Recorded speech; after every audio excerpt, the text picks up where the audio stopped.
नमस्कार मंडळी, श्री स्वामी समर्थ. स्वागत आहे तुमचं माझ्या यूट्यूब चॅनलवरती. आजचा दिवस तुम्हा सर्वांना खूप छान, सुखाचा, आनंदाचा आणि समाधानाचा जाऊ देत, हीच मी स्वामींच्या चरणी प्रार्थना करते आणि आजच्या या नवीन व्हिडिओला सुरुवात करते. पण त्या अगोदर तुम्ही माझ्या चॅनलवरती जर नवीन असाल तर चॅनलला पण लगेच सबस्क्राईब करा आणि कमेंटमध्ये श्री स्वामी समर्थ लिहायला अजिबात विसरू नका. उद्या 14 जानेवारीला म्हणजेच बुधवारी मकर संक्रांत साजरी केली जाणार आहे आणि मकर संक्रांत हा इंग्रजी नवीन वर्षातील पहिलाच मोठा सण मानला जातो. त्यामुळे या सणाला धार्मिक आणि आध्यात्मिक दृष्टिकोनातून खूप मोठं महत्त्व दिलं जातं. मकर संक्रांतीच्या एक दिवस आधी भोगी हा सण साजरा केला जातो, जो आपण उद्या 13 जानेवारीला साजरा करणार आहोत आणि भोगीच्या दुसऱ्या दिवशी मकर संक्रांतीचा मुख्य सण साजरा केला जातो. तसेच त्यानंतरच्या दिवशी किंक्रांत म्हणजेच कर साजरी केली जाते आणि म्हणून मकर संक्रांतीचा सण हा एकूण 3 दिवसांचा मानला जातो. आपल्या हिंदू धर्मामध्ये मकर संक्रांतीला विशेष महत्त्व दिलं जातं, कारण या दिवशी सूर्यदेव धनु राशीतून मकर राशीत प्रवेश करतात आणि हाच दिवस मकर संक्रांत म्हणून ओळखला जातो. या दिवशी सूर्याचे दक्षिणायन संपूर्ण उत्तरायण सुरू होतं आणि शास्त्रांमध्ये उत्तरायणाला देवांचा दिवस असं म्हटलं जातं. तर या दक्षिणायनाला देवांची रात्र म्हटलं जातं. त्यामुळे मकर संक्रांतीपासून शुभ काळाची सुरुवात होते असं म्हटलं जातं. मकर संक्रांतीच्या दिवशी स्नान, दान, जप, तप आणि धार्मिक विधींना खूप महत्त्व दिलं जातं आणि धार्मिक कथांनुसार याच दिवशी संक्रांत देवीने शंकरासूर नावाच्या राक्षसाचा वध केला होता. तसेच असंही म्हटलं जातं की या दिवशी आपल्या हजारो पूर्वजांना मोक्ष प्राप्त झाला होता. याच कारणामुळे मकर संक्रांतीच्या दिवशी पितरांसाठी तर्पण, श्राद्ध आणि पिंडदान केलं जातं आणि त्यामध्ये प्रामुख्याने तीळ आणि अक्षदा म्हणजेच तांदूळ वापरले जातात, कारण तिळाला पितरांना अत्यंत प्रिय मानलं जातं. या दिवशी पितरांसाठी तर्पण केल्याने त्यांच्या आत्म्याला शांती मिळते आणि ते आपल्याला आयुष्यात सुख, समृद्धी आणि संरक्षणाचे आशीर्वाद देतात असे धार्मिक मानलं जातं. धार्मिक मान्यतेनुसार मकर संक्रांतीच्या दिवशी तिळाचे 6 उपयोग करणं अत्यंत पुण्यदायक मानलं गेलं आहे. त्यामुळे या दिवशी सकाळी तीळ मिसळलेल्या पाण्याने स्नान करणं, तिळाचे दान करणे, तिळाचे पदार्थ खाणे, पाण्यात तीळ टाकून सूर्यदेवाला अर्घ्य देणे, तिळाचे हवन करणे, तसेच तिळाचे उटणे अंगाला लावून स्नान करणे आणि पिण्याच्या पाण्यात तीळ टाकून ते पाणी ग्रहण करणे हे खूप शुभ मानलं जातं. त्यासोबतच मकर संक्रांतीच्या दिवशी प्रत्येक सुवासिनी स्त्री घरामध्ये हळदी कुंकू करते आणि सुगड पूजा करते, ज्याला काही ठिकाणी खण असंही म्हटलं जातं. आणि या पूजेसाठी मातीची बोळकी स्वच्छ करून त्यामध्ये वसा भरून त्याची विधिवत पूजा ही केली जाते. असं मानलं जातं की मकर संक्रांतीच्या दिवशी सुगड पूजेमध्ये एक खास वस्तू अर्पण केली तर आयुष्यात सोन्यासारखे दिवस सुरू होतात, घरातील दारिद्र्य आणि गरिबी नष्ट होते, पुढील अनेक वर्ष धनधान्याची कमतरता भासत नाही आणि माता लक्ष्मीची कृपा अखंडपणे कुटुंबावर राहते.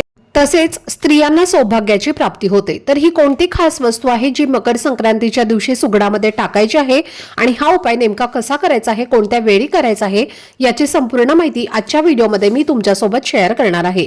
त्यामुळे व्हिडिओ हा स्किप न करता शेवटपर्यंत नक्की पहा, जेणेकरून तुमच्यापर्यंत योग्य ती माहिती पोहोचेल.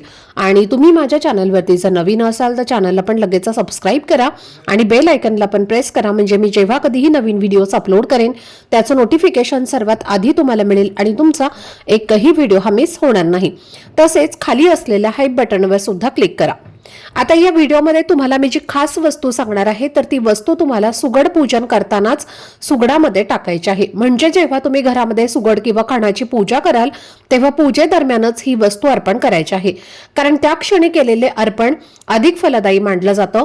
शक्यतो सुगड पूजन सकाळी 12 वाजण्याच्या आधीच करण्याचा प्रयत्न करा, कारण धार्मिक मान्यतेनुसार सुगड पूजा ही दुपारच्या 12 वाजण्याच्या आत केली तर ती संपूर्ण दिवसभर घरामध्ये सकारात्मक ऊर्जा टिकवून ठेवते आणि त्यामुळे दुर्गा देवीचा विशेष आशीर्वाद घरावर राहतो.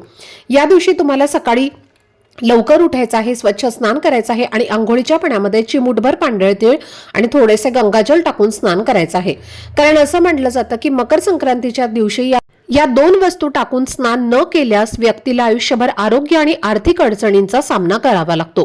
त्यामुळे घरातील लहान मुलांपासून मोठ्यांपर्यंत सर्वांनीच या पद्धतीने स्नान करणं खूप महत्त्वाचं आहे. स्नान करून झाल्यानंतर स्वच्छ कपडे परिधान करा आणि लक्षात ठेवा की या दिवशी संक्रांती देवी पिवळ्या रंगावर येते. त्यामुळे शास्त्रानुसार आपण त्या दिवशी पिवळ्या रंगाचे कपडे परिधान करू नयेत. अगदी लहान मुलांना सुद्धा पिवळ्या रंगाचे कपडे घालू नयेत आणि पिवळा रंग टाळून इतर कोणताही शुभ रंग तुम्ही नक्की परिधान करू शकता. त्यानंतर एक तांब्याचा कलश घ्या, त्यामध्ये शुद्ध पिण्याचे पाणी भरा आणि त्यामध्ये थोडेसे पांढरे तीळ, फुलांच्या पाकळ्या, हळद, कुंकू आणि अखंड अक्षता टाका आणि हे पाणी तुम्हाला सूर्यदेवाला अर्पण करायचं आहे. कारण मकर संक्रांतीच्या दिवशी सूर्यदेवाला जल अर्पण करणं हे अत्यंत महत्त्वाचं मानलं जातं आणि एवढा एक जरी उपाय मनापासून केला तरी सूर्यदेवांचा भरभरून आशीर्वाद मिळतो. आजारपण, गरिबी आणि दरिद्रता दूर होण्यास मदत होते. घरातील एक जरी व्यक्तीने सूर्यदेवाला जल अर्पण केले तरी त्याचं पुण्य संपूर्ण हे कुटुंबाला मिळतं आणि म्हणून प्रत्येक घरात या दिवशी सूर्यदेवाला अर्घ्य देणं आवश्यक आहे. आणि जल अर्पण करताना ओम गृणीते सूर्याय नमः या मंत्राचा जप करायचा आहे. हे सर्व झाल्यानंतर लगेच तुम्हाला तुमच्या देवघरातल्या देवांची विधिवत पूजा करायची आहे आणि या दिवशी देवांना स्नान घालताना पाण्यात पांढरे तीळ टाकून ते पाणी तुम्हाला स्नानासाठी वापरायचं आहे. कारण मकर संक्रांतीपासून देवतांचे दिवस सुरू होतात असं मानलं जातं. त्यामुळे देवतांना सुद्धा तीळयुक्त पाण्याने स्नान घालणं हे खूप शुभ ठरतं. देवपूजा झाल्यानंतर देवघरामध्ये तुपाचा दिवा लावा, धूपदीप अगरबत्ती लावून संपूर्ण घराचं वातावरण प्रसन्न करा आणि शक्य असल्यास लगेच सुगड पूजन करा. पण त्याआधीच एक महत्त्वाची गोष्ट लक्षात ठेवा की देवपूजा आणि सुगड पूजन करण्यापूर्वी घर पूर्णपणे स्वच्छ असणं आवश्यक आहे. कारण असं मानलं जातं की मकर संक्रांतीच्या दिवशी माता लक्ष्मी सूक्ष्म स्वरूपात प्रत्येक घरात वास करते आणि संक्रांती देवी स्वतः पृथ्वीवर अवतरलेली असते. त्यामुळे घर स्वच्छ, नीटनेटके आणि पवित्र ठेवणं हे खूप महत्त्वाचं आहे. म्हणून सर्वप्रथम घराची फरशी स्वच्छ पुसा, घर नीटनेटके करा आणि त्यानंतर देवपूजा करा आणि मग सुगड पूजन करा. कारण अशा पद्धतीने केलेली पूजा घर, समृद्धी आणि लक्ष्मीची कृपा अखंड टिकवून ठेवण्यास मदत करते. आता सगळ्यात महत्त्वाची गोष्ट म्हणजे सुगड हे किती पूजावेत. तर पहा, एक सुवासिनी स्त्री असेल तर तिच्यासाठी तिने 5 सुगड घ्यावेत. घरात 2 स्त्रिया असतील तर दोघींसाठी 2 सुगड तुम्हाला घ्यायचा आहेत आणि तिसरा एक तुळशीसाठी सुद्धा तुम्हाला घ्यायचा असतो. प्रत्येक घरामध्ये सुद्धा तुळशीसाठी सुगड जो आहे तर तो पूजला जातो. आणि जर तुमच्या घरामध्ये तुमची सासू हयात नसेल, जसं की पहा, म्हणजे आपली सासू जी आहे तर ती अयोपणे गेलेली असेल, आपल्या सासऱ्यांच्या आधी ती वारलेली असेल आणि ती सध्या हयात नसेल, तर तुम्हाला तिच्यासाठी सुद्धा एक खण जो आहे तर तो घ्यायचा आहे आणि तो सुद्धा तुम्हाला पूजायचा आहे. आता तुम्हाला समजलं असेल की आपल्याला सुगड जो आहे तर तो किती घ्यायचा आहे. आणि सर्वप्रथम हे सुगड जे आहेत तर ते तुम्हाला व्यवस्थित पुसून काढायचे आहेत. एका पाटावरती तुम्हाला एक लाल रंगाचा कपडा अंथरून त्यावर हे सुगड जे आहेत तर ते तुम्हाला ठेवायचे आहेत. सुगड ठेवण्यापूर्वी तिथे एक छान दिवा तुम्हाला प्रज्वलित करून घ्यायचा आहे. सर्वप्रथम दिव्याला हळद, कुंकू, अक्षता, एक फूल अर्पण करायचं आहे आणि त्यानंतर तुम्हाला हे सुगड जे आहे तर ते पाटावरती ठेवून प्रत्येक सुगडाला हळदी कुंकवाची 5-5 बोटं जी आहेत तर ती साईडने ओढून घ्यायचे आहेत आणि या सुगडामध्ये तुम्हाला वंसा भरायचा आहे. आता या वंशामध्ये बघा, गाजर, बोरं, उसाची पेरे, त्याचबरोबर मटार, कापूस, शेंगदाणे आणि या ज्या काही वस्तू असतात ना तर त्यामध्ये भरल्या जातात. आणि या वस्तू तुम्हाला त्या सुगडामध्ये भरण्याआधी सगळ्यात एक महत्त्वाची वस्तू त्या सुगडामध्ये टाकायची आहे जी लक्ष्मीकारक आहे, ते म्हणजे तांदूळ. तर तुम्हाला थोडेसे तांदूळ जे आहेत तर ते घ्यायचे आहेत आणि अखंड घ्यायचे आहेत. तुटलेले, फुटलेले, खराब झालेले असे घेऊ नका. मुठभर तांदूळ तुम्हाला अखंड घ्यायचे आहेत आणि प्रत्येक सुगडामध्ये तुम्हाला सर्वप्रथम हे थोडे थोडे तांदूळ जे आहेत तर ते टाकायचे आहेत आणि प्रत्येक सुगडामध्ये तुम्हाला 1-1 रुपयाचं नाणं सुद्धा टाकायचं आहे आणि त्यावरती तुम्हाला हा वंसा जो आहे तर तो भरायचा आहे. आणि त्यानंतर प्रत्येकी सुगडाला हळद, कुंकू, अक्षता, फूल अर्पण करायचं आहे. धूपदीप अगरबत्ती ओवाळून घ्यायची आहे आणि मनोभावे नमस्कार करायचा आहे. आणि संपूर्ण दिवसभर तुम्हाला हे सुगड जे आहे तर तिथेच आपल्या देवघरामध्ये ठेवायचं आहे. आणि सायंकाळी 3:30-4 वाजल्यानंतर काय करायचं आहे तर ते सुगड आपण जे पूजन केलेले आहेत तर त्यातले एक सुगड जे आहे तर ते तुम्हाला तुळशीपाशी ठेवायचं आहे. एक तुम्हाला तुमच्या देवघरामध्ये ठेवायचं आहे आणि एक सुगड तुम्हाला आपल्याला स्वतःसाठी ठेवायचा असतो. आणि उरलेले जे 2 सुगड असणार आहेत तर ते तुम्हाला तुमच्या घरी 2 सुवासिनी स्त्रियांना बोलावून त्यांना वाण म्हणून द्यायचं आहेत. आता बऱ्याच ठिकाणी पहा, मकर संक्रांतीच्या दिवशी वाण घेण्यासाठी मंदिरामध्ये सुद्धा जात असतात. जर तुम्ही मंदिरामध्ये जाणार असाल तर तुम्ही 2 सुगड मंदिरामध्ये सुद्धा घेऊन जाऊ शकता आणि तिथे मंदिरामध्ये कोणी बायका पूजेसाठी येतात तर तिथे जाऊन तुम्ही हे सुगड त्यांना देखील देऊ शकता. तर जशी पद्धत तुमच्याकडे आहे त्या पद्धतीने तुम्ही हे जे काय आहे तर ते करायचं आहे.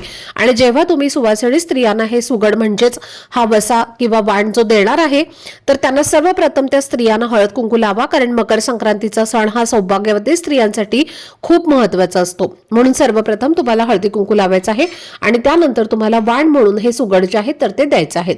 त्याचबरोबर पहा, तुम्ही यंदा मकर संक्रांतीला 5 स्त्रियांना कुंकवाची डब्बी जी आहे तर ती नक्की द्या. कुंकू हे सौभाग्याचं लेणं मानलं जातं आणि संक्रांतीचा सण देखील सौभाग्यवती स्त्रियांसाठी खूप खास मानला जातो आणि म्हणून तुम्हाला शक्य असेल तर नक्कीच तुम्ही 5 स्त्रियांना हळदी कुंकवाची डब्बी जी आहे तर ती नक्की दान करा.